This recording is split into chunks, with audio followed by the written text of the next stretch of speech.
योगसूत्रम, योगसूत्र ग्रंथ में तृतीय पाद और इस तीसरे पाद का आज 9 नंबर के सूत्र का भाष्य चलेगा। तो भाष्य पंक्ति है, वित्थान संस्काराः चित्त धर्माः न ते प्रत्ययात्मकाः इति प्रत्यय निरोधे न निरुद्धाः। ठीक है, आइए, तो बात यह चल रही है, तो पीछे जो धारणा, ध्यान, समाधि इत्यादि अंग बताए, वे 3 अंग जिनके लिए संयम शब्द का प्रयोग किया गया है, वे तीनों भी अंग यम नियमादि साधनों की अपेक्षा अंतरंग हैं, इस बात को बताया था। किंतु संप्रज्ञात समाधि के दृष्टि से वे 3 साधन अंतरंग है। बराबर, धारणा, ध्यान और समाधि, बराबर, समाधि साधन रूप समाधि।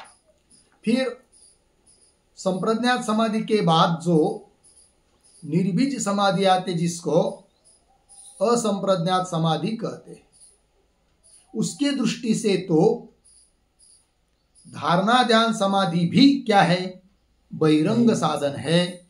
इस बात को बताया था ऊपर के सूत्र में, 8 नंबर के सूत्र में। फिर आया प्रश्न कि उस निरोध समाधि में, अर्थात असंप्रज्ञात समाधि में चित्त का परिणाम किस रूप से रहता है, ये प्रश्न। क्यों कि समस्त जगत प्रकृति का कार्य है। प्रकृति मतलब 3 गुण, 3 गुणों के सामने अवस्था ही प्रकृति होती है।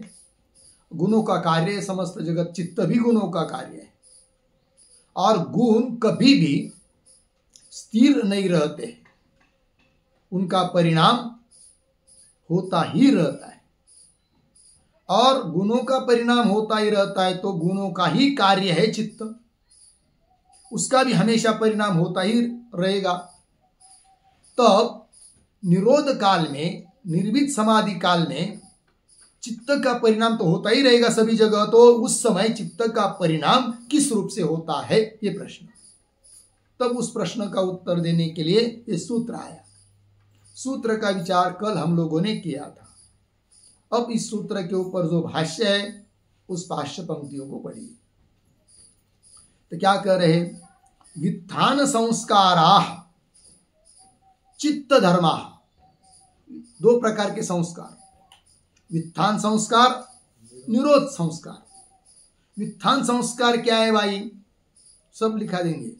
वित्थान संस्कार क्या है, तो चित्त की 5 प्रकार की भूमिका बताई थी। क्या क्या, क्षिप्त, मूढ़, विक्षिप्त, एकाग्र और निरुद्ध। उनमें से पहले 3 तो वित्थान अवस्था ही, बराबर, क्षिप्त, मूढ़ और विक्षिप्त। अब उसके बाद एकाग्र भूमिका जो होती है, वो संप्रज्ञात समाधि में होती है, वह भी वित्थान ही है असंप्रज्ञात समाधि की दृष्टि से। तो वित्थान हो गए ये सब। फिर उसके बाद जो निर्बीज समाधि, उस काल में चित्त की सभी वृत्तियों का उपरम हुआ रहता है, निरोध हुआ रहता है, अतः वह निरुद्ध अवस्था हो गई, है कि नहीं। निरोध अवस्था हो गई, निरोध स्थिति हो गई, निरुद्ध अवस्था, निरुद्ध भूमि। ठीक है, तो जो भी हो, वित्थान और उत्थान के संस्कार और निरोध के संस्कार, ये सब किसके धर्म है, चित्त के ही धर्म है, वृत्ति के धर्म नहीं है। अर्थात उनके लिए उपादान कारण वृत्ति नहीं है, निमित्त कारण है। देखिए फिर, वित्थान संस्काराः चित्त धर्माः, चित्त के धर्म है वो। न ति प्रत्ययात्मकाः, ते वित्थान संस्काराः प्रत्ययात्मक न, उनके लिए प्रत्यय अर्थात वृत्ति उपादान कारण नहीं है। इसलिए प्रत्यय निरोधे, वृत्तियों का निरोध होने पर भी न निरुद्धा, कौन? व्युत्थान संस्कारा, व्युत्थान संस्कारों का निरोध नहीं होता है। वृत्तियों का निरोध होने पर भी वो संस्कार रहेंगे चित्त में। किंतु जब पर वैराग्य उत्पन्न होता है, निरोध संस्कार का उदय होने लगता है, तब व्युत्थान संस्कार का अभिभव होता है। अभिभूत होते, तिरोभूत होते हैं। ठीक है, आइए आगे करें। पुनः निरोध संस्कार अपि चित्त धर्म, तो व्युत्थान संस्कार भी चित्त के धर्म है, मन के धर्म है, और निरोध संस्कार भी चित्त के धर्म है। और जब निरोध संस्कार उदित होते हैं चित्त में, तब आपसे आप अभिभूत हो जाते हैं। कौन? व्युत्थान संस्कार। तो जब निर्भीत समाधि काल आता है, तब क्या? निरोध संस्कार का उदय, प्रादुर्भाव, और व्युत्थान संस्कार का अभिभव। तो चित्त का परिणाम, चित्त का अन्वय, चित्त की अनुस्यूतता उस समय इस रूप से रहती है। क्या? व्युत्थान संस्कार का अभिभव और निरोध संस्कार का प्रादुर्भाव। ठीक है, आइए। तो निरोध संस्कारा अपि चित्त धर्मा, हो गया ना इतना? तयो हो, वो दो प्रकार के संस्कार, व्युत्थान संस्कार, निरोध संस्कार, उन दोनों में, दोनों का अभिभव प्रादुर्भाव, एक का अभिभव, एक का प्रादुर्भाव। व्युत्थान संस्कार का अभिभव मतलब तिरोभाव, दब जाना, और निरोध संस्कार का प्रादुर्भाव होना होता है। होगा इतना? आगे चलिए। व्युत्थान संस्कारा हीयन्ते, निरोध संस्कारा अधीयन्ते। ये जो पंक्ति चालू हुई व्युत्थान संस्कारा, तो व्युत्थान के पहले एक वाक्य लिखिए, अवतरण। किम तौ आविर्भाव तिरोभावौ,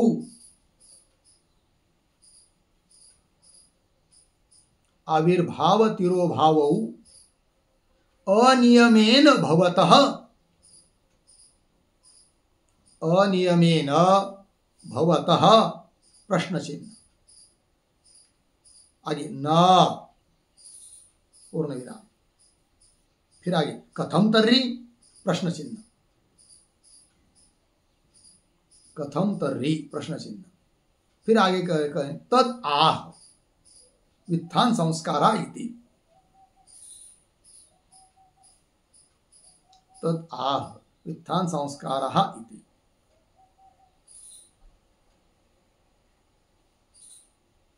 हो गया ना? देखिए भाई, तो क्या वे आविर्भाव और तिरोभाव अनियम से होते क्या? उनका कोई नियम नहीं क्या? कभी भी कोई भी हो जाता है क्या? किसी का आविर्भाव, किसी का तिरोभाव, ऐसा है क्या? तब करे न, ऐसा नहीं है, नियम है उसके लिए। तो कैसा नियम है फिर? कथम तर्हि, तो उसी बात को कह रहे फिर आगे। व्युत्थान संस्कारा ही अंते, व्युत्थान संस्कार क्या होता है? निरोध काल में क्षीण हो जाते हैं, अभिभूत हो जाते हैं, और निरोध संस्कार आदि अंत्य अर्थात प्रादुर्भूत हो जाते हैं। निरोध क्षणम चित्तम अन्वेति, और उस निरोध क्षण में अर्थात निरोध काल में, निर्भीत समाधि काल में चित्त उन संस्कारों के रूप में अन्वेति, अन्वित होता है, संबंधित होता है। ठीक है। तद एकस्य चित्तस्य प्रतिक्षणम, एक ही चित्त का उस प्रतिक्षण, इदम यह संस्कार अन्यथात्वम, संस्कार का फेरबदल, मतलब व्युत्थान संस्कार का अभिभव होकर निरोध संस्कार का प्रादुर्भाव होना, यही है, इसी को कहते हैं निरोध परिणाम। किसका? चित्त का।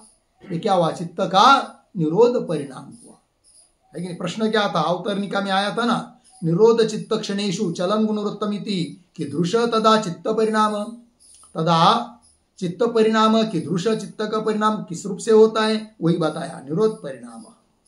ठीक है। तथा संस्कार शेषम चित्तम, उस समय चित्त कैसा रहता है? केवल संस्कार रूप से ही रहता है और कोई उसमें वृत्ति आदि नहीं रहती है। तो संस्कार शेषम चित्तम इति, यह बात पीछे भी हमने एक बार कह दिया है, कहा निरोध समाधौ, वहां पर इस बात को बताया गया है। तो निरोध समाधौ मतलब कहाँ बताया है? तो प्रथम पाद के 18 नंबर के सूत्र में बताया है। विराम प्रत्याभ्यास पूर्व संस्कार शेषोन्य, उस सूत्र पर बताया है। हो गया जी। आइए, अब ये हुआ भाष्य का सरल सरल अर्थ। अब थोड़ा सा कुछ पदों का स्पष्टीकरण करने के लिए लिखते हैं इस भाष्य के आधार पर। तो शुरू से प्रतीक है वित्थान संस्काराः, वित्थान संस्काराः बराबर चित्तस्य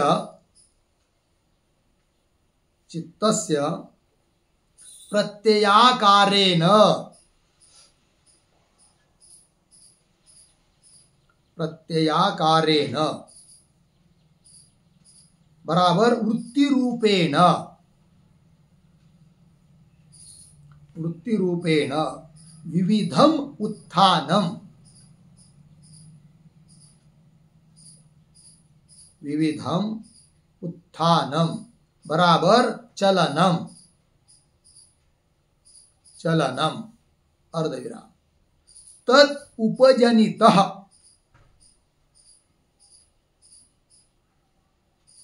तत् उपजनितः संस्कारः, संस्कारः वित्थान संस्कारः, वित्थान संस्कारः पूर्ण विराम। फिर आगे प्रतीक चित्त धर्माः, चित्त धर्माः बराबर धर्मिणः चित्तस्य, धर्मिणः चित्तस्य धर्माः पूर्ण विराम। आगे ते च न प्रत्ययात्मकाः, प्रतीक है न प्रत्ययात्मकाः बराबर न वृत्ति उपादान कारणकाः, वृत्ति उपादान कारणकाः संस्काराः, संस्काराः। फिर आगे प्रतीक इति बराबर अतः, अतः प्रत्यय निरोधे अपि, प्रत्यय निरोधे अपि अपि निरुद्धाः न भवन्ति, निरुद्धाः न भवन्ति पूर्ण विराम। आगे प्रत्यय निरोध काले अपि, प्रत्यय निरोध काले अपि विद्यन्ते इत्यर्थः, विद्यन्ते इत्यर्थः पूर्ण विराम। फिर नीचे की पंक्ति में पैराग्राफ छोड़कर तथा प्रतीक निरोध संस्काराः अपि, ये प्रतीक है निरोध संस्काराः अपि बराबर निरोधजन्य संस्काराः, निरोधजन्य संस्काराः परवैराग्य रूप, परवैराग्य रूप निरोध प्रयत्न संस्काराः, निरोध प्रयत्न संस्काराः अपि अपि अप्रत्ययात्मकाः, अप्रत्ययात्मकाः चित्तस्य एव धर्माः सन्ति। चित्तस्य एव धर्माः सन्ति। पूर्णविराम। फिर नीचे प्रत्यय निरोधाच्च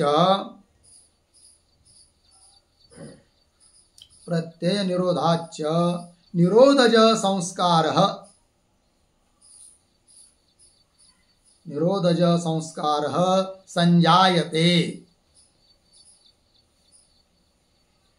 संजायते पूर्णविराम।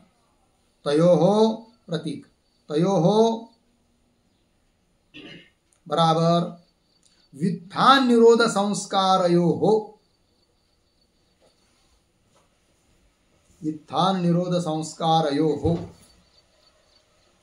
धर्मिणी चित्ते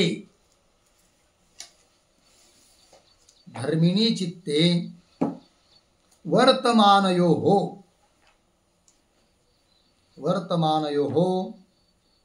अभिभव प्रादुर्भावौ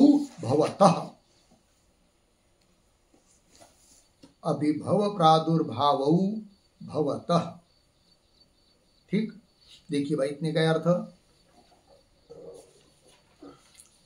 तो 9 नंबर के सूत्र का जो भाष्य है उस भाष्य को देखते हुए जो अभी लिख के दिया उसको देखिए।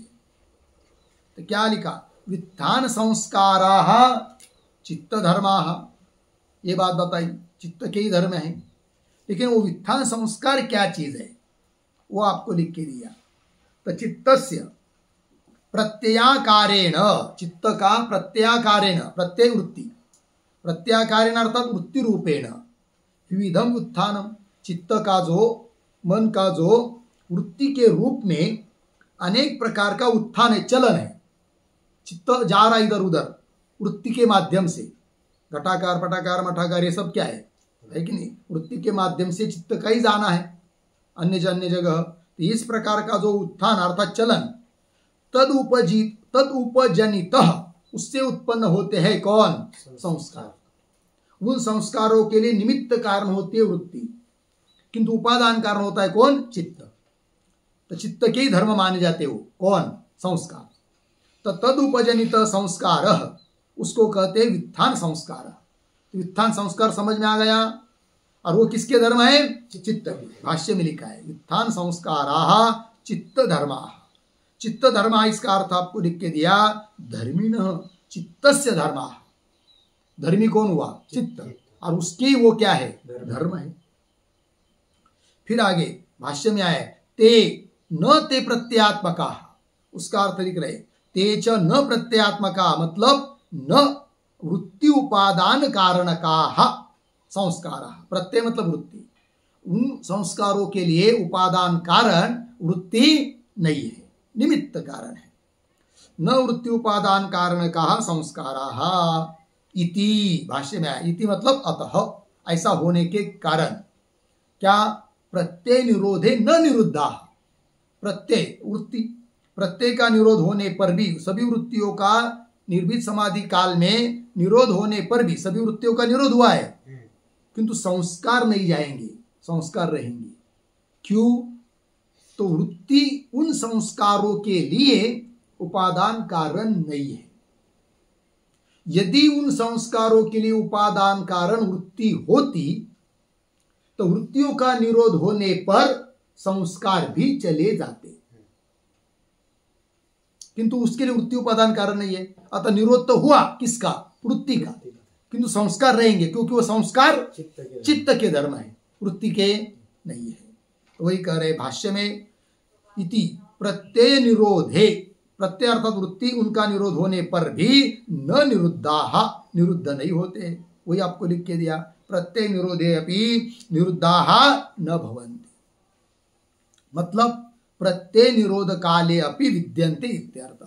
प्रत्ययार्थ वृत्तियों का निरोध काल में भी वो संस्कार रहते हैं। हो गया इतना? आगे चलिए भाष्य में निरोध संस्काराः अपि चित्त धर्माः। जैसे व्युत्थान संस्कार चित्त के धर्म है, उस प्रकार निरोध संस्कार भी किसके धर्म है? चित्त के धर्म है। उस पर लिख के दिया आपको, तथा निरोध संस्कार आपी। निरोध संस्कार मतलब क्या? निरोधजन्य संस्कार, निरोध से उत्पन्न हुए संस्कार। निरोध मतलब क्या? किसका निरोध? वृत्तियों का निरोध। वही लिख के दिया आगे, पर वैराग्य रूप निरोध प्रयत्न संस्कार। अत्यंत जो वैराग्य है, पर वैराग्य, उसका पर वैराग्य स्वरूप जो निरोध, वृत्तियों का निरोध पूर्ण रूप से होना, यही पर वैराग्य है। और पर वैराग्य रूप जो निरोध रूप प्रयत्न है, उससे उत्पन्न हुए जो संस्कार, उनको कहेंगे हम लोग निरोध संस्कार। और वो भी किसके धर्म है? चित्त की। वही कहा संस्कारापि अप्रत्यात्मक, वो भी प्रत्यात्मक नहीं है, अर्थात वृत्ति उनके लिए उपादान कारण नहीं है। इसलिए चित्त से एव धर्माः सन्ति, वो भी चित्त के ही धर्म है।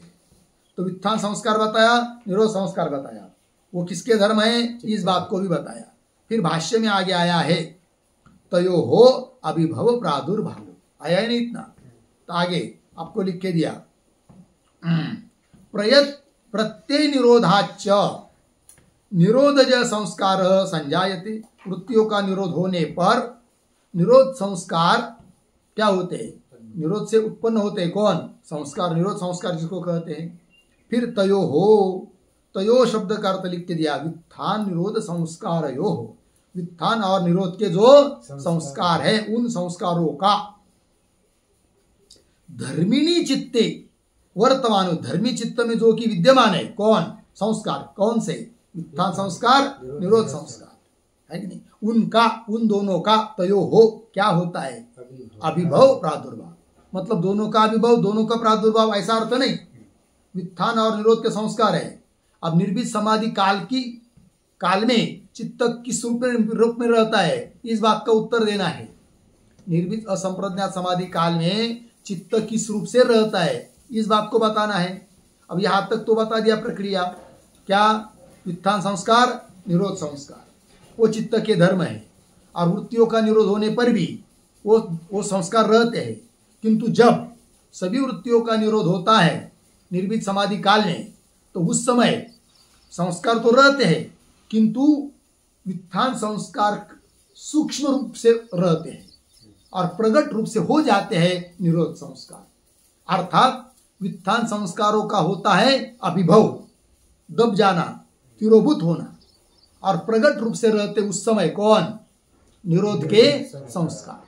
और उस निरोध के संस्कार के रूप में अन्वित रहता है, अनुस्यूत रहता है कौन? चित्त। तो चित्त का परिणाम उस निर्भीत समाधि काल में किस रूप रहता है? यही रूप रहता है, निरोध संस्कार के रूप में रहता है। ये बात, वृत्ति भी उस समय कोई नहीं है, केवल निरोध के संस्कार है, पर वैराग्य के संस्कार है। ये बात बताई जा रही है। वही कहा तयो हो अभिभव प्रादुर्भाव, है कि उन संस्कारों का क्या होता है? अभिभव और प्रादुर्भाव भवतः। हो गया ना भाष्य की दो पंक्तियां। आगे भाष्य में आया है व्युत्थान संस्काराः हीयन्ते, है कि नहीं? और एक अवतरणिका भी लिख के दिया है आपको व्युत्थान शब्द के पूर्व में। क्या है वो? किम तो आविर्भाव तिरोभाव अनियमेन भवत, वो तिरोभाव, आविर्भाव और तिरोभाव संस्कारों का नियम के बिना ही होता है क्या? तब उत्तर दिया न, यदि नहीं तो फिर कैसा होता है? कथम तर्हि, तो उसी बात को बता रहे आप। दरवाजा लाऊंगा। तो व्युत्थान संस्काराः हीयन्ते, बराबर। व्युत्थान संस्कार का अर्थ पता चल गया है। हीयन्ते मतलब क्या? तो लिखिए फिर हीयन्ते शब्द का अर्थ प्रतीक, व्युत्थान संस्काराः हीयन्ते, हीयन्ते बराबर स्वकार्य अक्षमत्वम, स्वकार्य अक्षमत्वम प्राप्नुवन्ति, स्वकार्य अक्षमत्वम प्राप्नुवन्ति, पूर्ण विराम। पुनः आगे प्रतीक निरोध संस्काराः बराबर वैराग्य संस्काराः, वैराग्य संस्काराः फिर प्रतीक है आधीयन्ते, आधीयन्ते बराबर प्रादुर्भवन्ति, प्रादुर्भवन्ति पूर्ण विराम। अर्थ देखिए भाई, तो उस समय व्युत्थान के जो संस्कार हैं वो क्या होते? हीयन्ते, हीयन्ते का अर्थ कर दिया स्व कार्य अक्षमत्वम प्राप्नुवन्ति, अपना कार्य करने के लिए समर्थ नहीं रहते, असामर्थ्य भाव को प्राप्त होते हैं। और निरोध संस्कार आधीयन्ते, आधीयन्ते का अर्थ कर दिया प्रादुर्भवन्ति, निरोध संस्कार मतलब पर वैराग्य के संस्कार प्रकट हो जाते हैं। ठीक है ना, यही बात। फिर आगे करे भाष्य में, निरोध क्षणम चित्तम अन्वेति, मिल गया जी। तो निरोध क्षणम मतलब उस निरोध काल में इस रूप से चित्त का क्या होता है? अन्वय होता है, अनुस्यूतता रहती है। इस बात को बता दिया, लिख लीजिए उसका भी अर्थ। प्रतीक है निरोध क्षणम चित्तम अन्वेति बराबर तऊच अभिभव प्रादुर्भावौ, अभिभव प्रादुर्भावौ। आगे निरोध क्षणम चित्तम, निरोध क्षणम चित्तम, आगे धर्मित्वेन अन्वेति, धर्मित्वेन अन्वेति बराबर अनुगच्छति, अनुगच्छति बराबर तादृश चित्तस्य एव, तादृश चित्तस्य एव धर्मिणः, धर्मिणः सह परिणामः इत्यर्थः, सह परिणामः इत्यर्थः पूर्ण विराम। आगे सह, सह तयोः, तयोः अभिभव प्रादुर्भावयोः, अभिभव प्रादुर्भावयोः चित्तेन, चित्तेन अनुगमः, अनुगमः चित्तस्य निरोध परिणामः भवति, निरोध परिणामः भवति। ठीक है, देखो भैया, तो निरोध क्षणम चित्तम अन्वेति, तो निरोध क्षण मतलब निरोध काल में चित्त अन्वित रहता है। किस रूप से?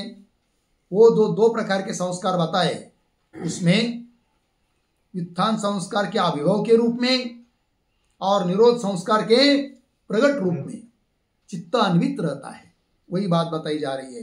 तो अभिभव प्रादुर्भाव निरोध क्षणम चित्तम, निरोध काल में चित्त धर्मित्वेन, चित्त धर्मी होने से धर्मित्वेन अन्वेति अनुगच्छति, अर्थात तादृश चित्तस्य एव, उस प्रकार के चित्त का, चित्त रूप धर्मी का ही वह परिणाम है संस्कार के रूप में। इस रूप से चित्त अन्वित रहता है, ये बात बताई।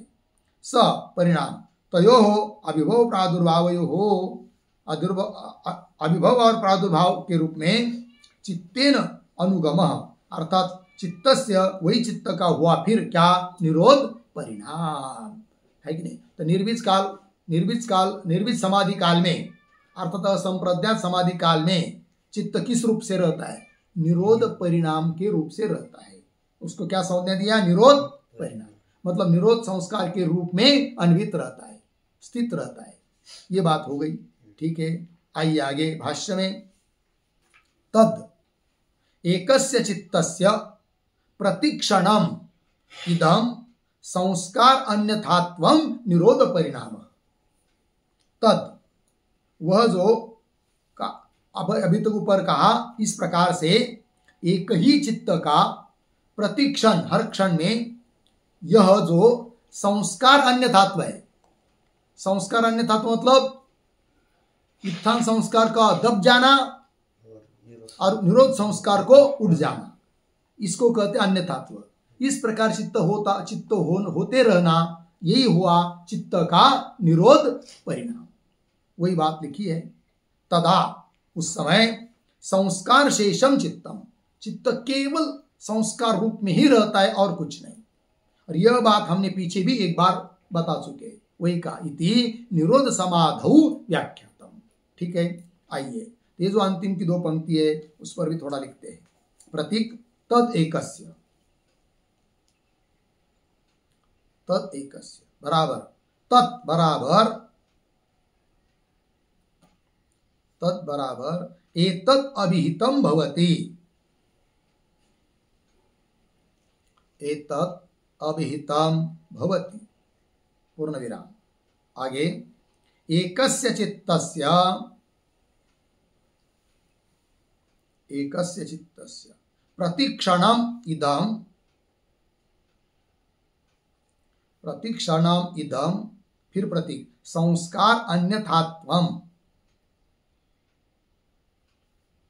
संस्कार अन्यथात्वम बराबर व्युत्थान संस्कार अभिभवेन, व्युत्थान संस्कार अभिभवेन निरोध संस्कार प्रादुर्भावेन, निरोध संस्कार प्रादुर्भावेन संस्कार अन्यथात्वम, संस्कार अन्यथात्वम पूर्ण विराम।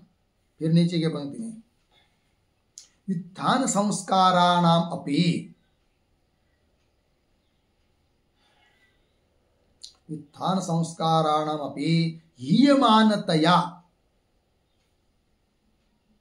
हीयमानतया संबंधे सत्यपि, संबंधे सत्यपि प्रादुर्भावता निरोधेन, प्रादुर्भवता निरोधेन एव बलवत्वात्, एव बलवत्वात् निरोध परिणामः इति, निरोध परिणामः इति पूर्ण विराम। फिर आगे प्रतीक तदा, तदा बराबर निरोध अवस्थायाम, निरोध अवस्थायाम चित्तम, चित्तम फिर प्रतीक संस्कार शेषम, संस्कार शेषम बराबर निरोध संस्कार मात्र अवशिष्टम, निरोध संस्कार मात्र अवशिष्टम, फिर प्रतीक इति बराबर एवं, इति बराबर एवं। आगे निरोध समाधौ,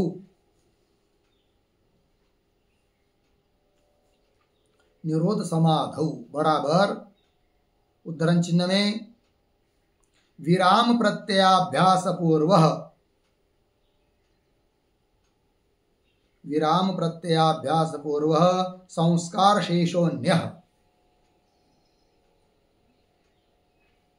संस्कार शेषोन्य उद्धरण चिन्ह 1:18 पहला पाद का 18वां सूत्र है। आगे इत्यत्र व्याख्यातम, इत्यत्र व्याख्यातम बराबर प्रतिपादितम,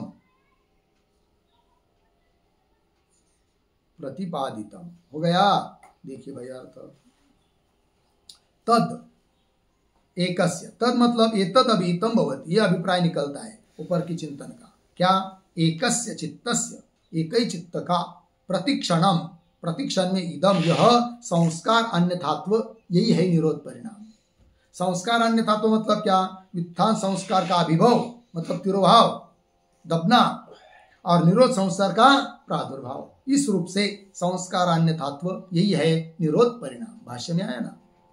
फिर आगे एक बात बता रहे, व्युत्थान संस्काराणामपि, जब निरोध संस्कार प्रकट रहते उस समय उस चित्त में व्युत्थान संस्कार बिल्कुल समाप्त हो जाते हैं क्या? बोलते नहीं, ऐसा थोड़ी है, क्योंकि सांख्य शास्त्र और योग शास्त्र इसमें किसी भी चीज का क्या अत्यंत अभाव नहीं होता है, नाश नहीं होता है, केवल तिरोभाव होता है। और कोई भी चीज नई उत्पन्न नहीं होती है, सत्कार्यवाद है। मिट्टी से घट उत्पन्न होता है कि नहीं? तो होता है मतलब नया नहीं उत्पन्न हुआ, पहले वो मिट्टी में दड़ा हुआ था, छिपा हुआ था, वो प्रकट हो गया। सत्कार्यवाद है इसके यहाँ। अतः निरोध काल में, निर्भीक समाधि काल में चित्त में भले निरोध संस्कार प्रकट रूप में है, और दबे हुए है कौन? उत्थान संस्कार। दबे हुए इसका मतलब उनका नाश नहीं हुआ, छिपे हुए है, ऐसा अर्थ। तो उत्थान संस्कार नाम अपनी हीयमानतया, वो दबे हुए होने के कारण संबंधे भी, चित्त के साथ उनका संबंध होने पर भी प्रादुर्भवता निरोधेन, किंतु प्रादुर्भूत हो गए, प्रकट हो गए कौन? निरोध संस्कार। वो उस समय बलवान है, और बलवान होने के कारण उनको दबा दिया, तब उस समय उस चित्त को कहते हैं क्या? निरोध परिणाम। ये बात हो गई। आगे तदा, तदा का अर्थ कर दिया निरोध अवस्थाया। निरोध अवस्था में चित्त कैसा रहता है? केवल संस्कार शेषम, प्रतीक है। संस्कार शेषम का अर्थ कर दिया निरोध संस्कार मात्र अवशिष्टम, केवल निरोध संस्कार रूप में ही स्थित रहता है कौन? चित्त। इति मतलब एवं, इस प्रकार से हमने पीछे भी बताया है, ऐसा भाष्यकार भगवान कह रहे हैं। एवं निरोध समाधो मतलब कहा तो विराम प्रत्ययाभ्यास पूर्व संस्कार शेषोन्य, पहले पाद का 18वें सूत्र में इस बात को बता चुके। व्याख्यातम अर्थात प्रतिपादितम हो गया जी। तो प्रश्न का उत्तर हो गया ना, क्या कि निर्भीक समाधि काल में चित्त का परिणाम किस रूप से रहता है, इस बात को बता दिया। निरोध संस्कार के रूप में रहता है, ये उसका उत्तर हुआ। इसके साथ साथ 9 नंबर का सूत्र और उसका भाष्य या पूरा हुआ। फिर आगे चलते हैं, आगे का सूत्र है 10 नंबर का। सूत्र का उच्चारण, तस्य प्रशांत वाहिता संस्कारात्, तस्य प्रशांत वाहिता संस्कारात्। ठीक है, अब कौन बात बताई जा रही है इस सूत्र से? इस बात को समझने के लिए सूत्र के पूर्व में तस्य के पहले एक वाक्य लिखते, छोटा सा अवतरण के रूप में। तो निरोध परिणामस्य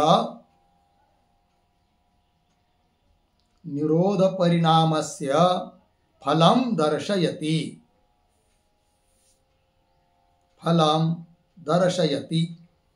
तस्य इति।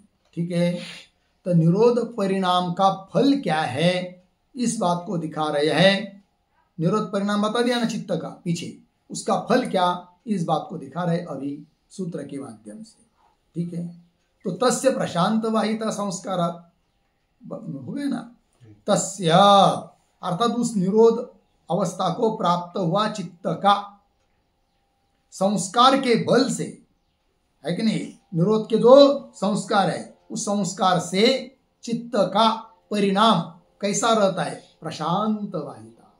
ठीक है ना जी, प्रशांत वाहिता, पूर्ण शांत रूप से सतत उसका परिणाम रहता है, स्थिति रहती है। इस बात को बताया। तो लिखते हैं फिर सूत्र का अर्थ। तो सूत्र हुआ, उसका पदच्छेद कुछ नहीं, फिर विवरण। प्रतीक तस्य बराबर निरोध अवस्थ चित्तस्य, निरोधावस्थ चित्तस्य।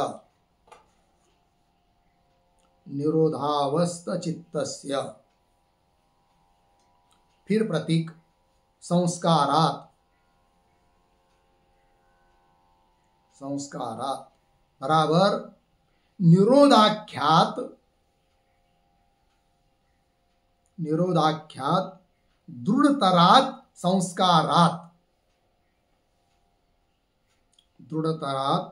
संस्कारात्। फिर प्रतीक है प्रशांत वाहिता बराबर सदृश प्रवाह परिणामिता।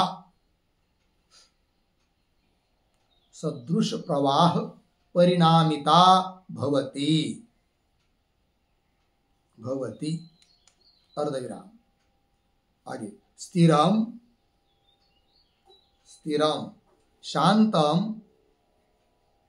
शांतम विशारदम विशारदम चित्तम भवति चित्तम भवति इति यावत् पूर्ण विराम। कौंस में लिखते थोड़ा प्रशांत रूपेण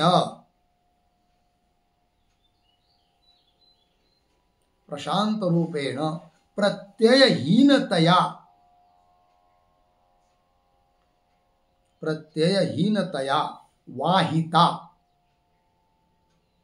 वाहिता बराबर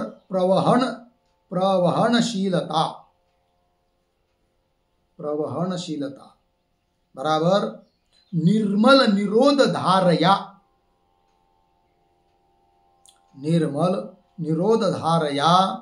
वहनम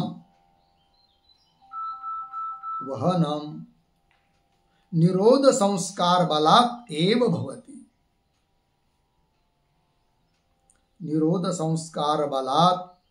एव भवति इत्यर्थः।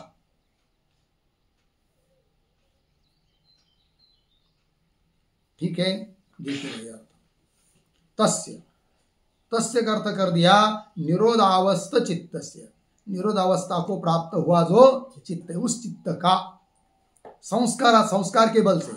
कौन संस्कार? निरोधाख्य संस्कार। निरोधाख्या दृढ़ तरात अत्यंत दृढ़ संस्कार से चित्त का परिणाम कैसा होता रहता है? प्रशांत वाहिता। प्रशांत वाहिता का अर्थ कर दिया सदृश प्रवाह परिणामिता भवति, एक जैसा शांत रूप से परिणाम उसका होता रहता है। सदृश परिणाम, विसदृश नहीं, घटाकार पटाकार मटाकार नहीं, सदृश प्रवाह परिणामिता भवति मतलब स्थिर शांत विशारद है कि नहीं, अत्यंत उत्कृष्ट ऐसा चित्तम भवति इति यावत्।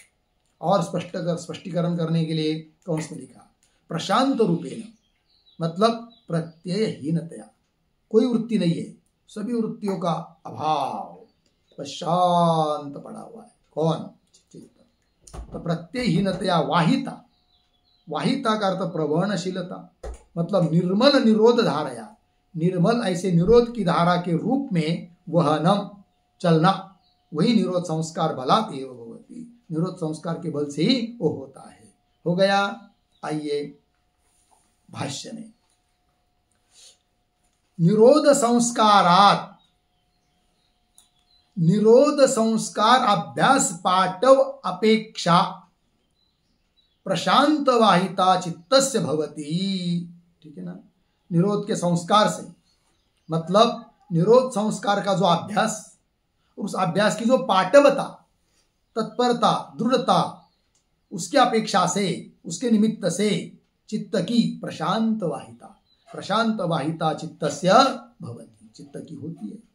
आगे तत्संस्कार मान्दे वित्थान धर्मिणा संस्कारेण निरोध धर्म संस्कार अभिभूयते इति। देखिए खतरा भी बता दिया। तत्संस्कार मान्दे, तत्का अर्थ लिखे निरोध। जब निरोध के संस्कार तीव्र रहते तो चित्त की प्रशांत वाहिता। अब जब निरोध के संस्कार जब ढीले पड़ जाते, मंद हो जाते, तब जो छिपे हुए जो चित्त में थे, कौन?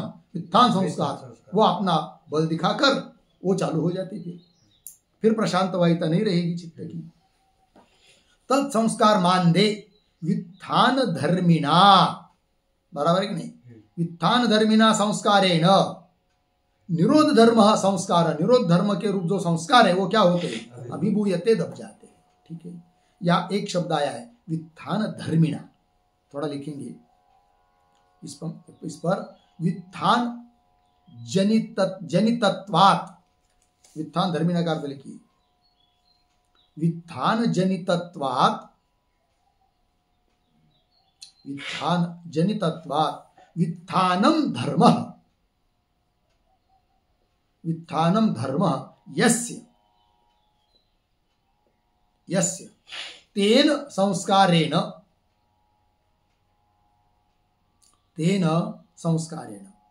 ठीक है ना। पंक्ति में क्या है, वित्थान धर्मिणा संस्कारेण, संस्कारेण इसका विशेषण है, कौन, वित्थान धर्मिणा। मतलब क्या, तो वित्थान से उत्पन्न हुए रहने के कारण वित्थान जनितत्वात् वित्थानम धर्म, वित्थान धर्म हुआ। और वह है यस्य जिसका, तेन संस्कारेण, है कि नहीं, ये कहा। तो तत्संस्कार मान दे वित्थान धर्मिणा संस्कारेण, है कि नहीं। तो वित्थान धर्म है जिस संस्कारों का, ऐसे उन संस्कार से, वित्थान संस्कार से थोड़े में कहना हो तो क्या होता है, निरोध धर्म। निरोध धर्म रूप जो संस्कार है वो क्या होता है, अभिभूयते, दब जाता है। तात्पर्य, निरोध संस्कार यदि मंद होते हैं तो वित्थान से उत्पन्न हुए जो संस्कार जो कि दबे हुए थे उसके द्वारा निरोध संस्कार अभिभूत हो जाते हैं और निरोध संस्कार अपना कार्य करने लग जाते हैं। फिर चित्त की प्रशांत वाहिता नहीं रहती है। इस बात को बता दिया। हो गया जी, ये हो गया भाई 10 नंबर का सूत्र और उसका भाष्य। आगे का विचार हम लोग कल करेंगे। ओम पूर्णमद पूर्णमिदं पूर्णात् पूर्णमुदच्यते पूर्णस्य पूर्णमादाय पूर्णमेवावशिष्यते। ओम शांति शांति शांति।